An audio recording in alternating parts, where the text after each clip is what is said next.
上一期视频说了，猫咪出现了打喷嚏、流鼻涕，甚至咳嗽这些呼吸道问题啊，不能总去用消炎药。那有的人说了，好，我用抗病毒的行不行？阿昔洛韦啊、范昔洛韦、双黄连等等等等都上去了。那我跟你说3点：第一，适用性的问题。你看过咱人阳了传染给家里毛孩子没？或者毛孩子打喷嚏、流鼻涕传染给你们？那同样是病毒性感染，为什么不传染呀？因为病毒这个东西啊，有严格的种属限制啊。你见过哪个人感染过杯状病毒啊？感染过巴氏杆菌啊？对不对？所以说，你觉得用人的抗病毒的药物，你像双黄连呀、阿昔洛韦啊这些用在猫咪身上合适吗？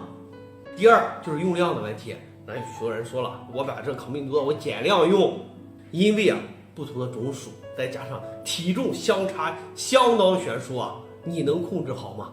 而且大部分人啊都是听着别人去说，这个量不但起不到作用，还会造成它额外的肝肾负担。第三，适口性的问题。给毛孩子喂双黄连啊，喂这慢性食干的时候，是不是吐泡泡？能喂下去吗？